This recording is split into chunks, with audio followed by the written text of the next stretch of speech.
Bir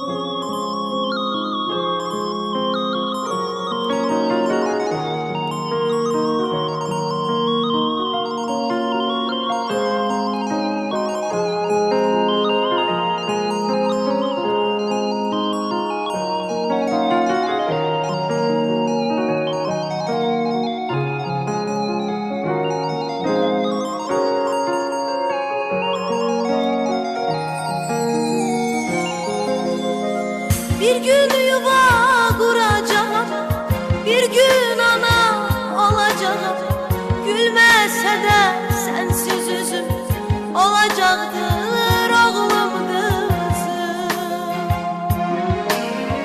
Bağrıma basıp bağlamı doya doya toplayacağım.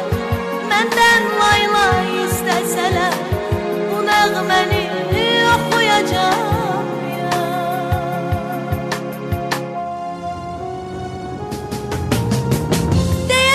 Ki kavuşmağa koymadılar bizler. Ayrılarken bulut kimi dolmuş idi gözler. Diyeceğim ki dağıtsaydı bükülmezdi dizleri.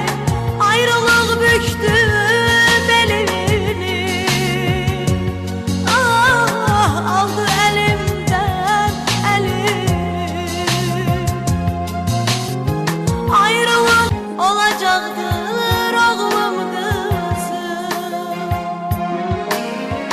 Bağrıma basıp bağlamı doya doya toplayacağım.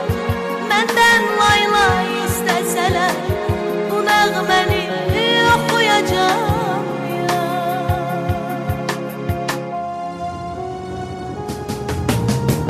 Diyeceğim ki kavuşmağa koymadılar bizler.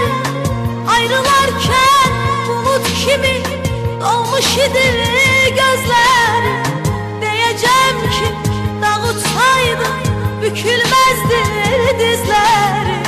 Ayrılık büktü belini, ah aldı elimden elimi.